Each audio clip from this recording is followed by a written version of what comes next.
Friends, ఈరోజు ఒక చిన్న ఎక్స్పెరిమెంట్ ట్రై చేశాను. ఇదేంటంటే బ్లాక్ గ్రేప్ వైన్స్. ఇది జస్ట్ ఎక్స్పెరిమెంటే. ఇది సెకండ్ టైం ట్రై చేస్తున్నాను.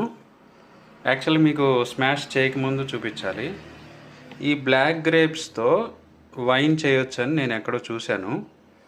అయితే ఫస్ట్ టైము ట్రై చేశాను. నా వరకు నాకు మంచి టేస్ట్ అనిపించింది. నేనేం ఆల్కహాలిక్ కాదు, లేదంటే డ్రింకర్ని కాదు.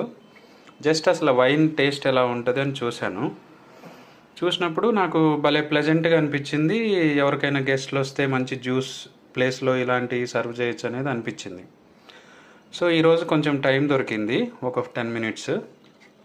ఈ 10 మినిట్స్లో ఏం చేశాను, ముందు బ్లాక్ గ్రేప్స్ మంచిగా నీట్గా కడిగాను. బౌల్లో కడిగేసి 1 కేజీ తీసుకున్నాను. నిన్న ఫ్రైడే మార్కెట్ ఉంటుంది ఇక్కడ సెంటర్లో. ఫ్రైడే మార్కెట్లో 1 కేజీ గ్రేప్స్ ఎంత మనకి 100 రూపీస్. 100 రూపీస్కి కేజీ గ్రేప్స్ వచ్చాయి. ఈ గ్రేప్స్ తెచ్చి బాగా మంచిగా డస్ట్ అంతా పోయేటట్టు కడిగిన తర్వాత మనకి ఇక్కడ ఇందులో పెద్ద 10 ఇంగ్రీడియంట్స్ ఏమి ఉండవు.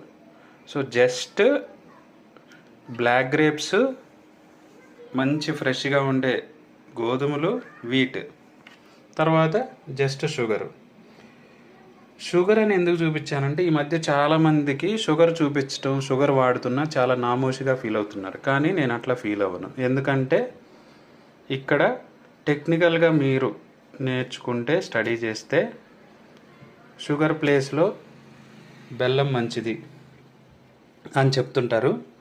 కానీ బెల్లాన్ని తయారు చేసే కంపెనీలు ఉంటాయి. సపోజ్ నేను చెరకు ఫార్మర్ దగ్గరికి వెళ్ళి దాని బై ప్రోడక్ట్ బెల్లం పౌడరు అమ్మాలి. నేనేం చేయాలి, జనానికి బెల్లం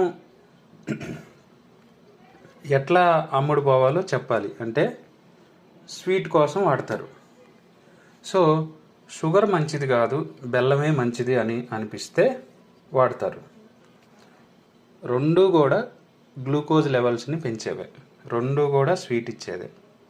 సో షుగర్ లెవెల్స్ మన బాడీకి ఎంత కావాలి, మనం ఎంత పని చేస్తున్నామో దాన్ని బట్టి షుగర్ లెవెల్స్ మనం తీసుకోవాలి. సో అందుకని బెల్లమైనా ఒకటే, పంచదార అయినా ఒకటి. ఈ మధ్య చాలామంది ఫ్యాషన్గా కాఫీలో బెల్లం, టీలో బెల్లం. నేను అది తప్పు, ఇది వాడను. అసలు బెల్లం వాడకుండా తాగొచ్చుగా, కానీ స్వీట్ కావాలి. బెల్లమైనా ఇచ్చే గ్లూకోజ్ ఒకటే, షుగర్ ఇచ్చైనా గ్లూకోజ్ ఒకటే. కాకపోతే ఏది కూడా ఎక్కువ తీసుకోవద్దు, పరిమితమైన. మనం షుగర్ అనేది 40 ఏళ్ల నుంచి వాడుతున్నాం.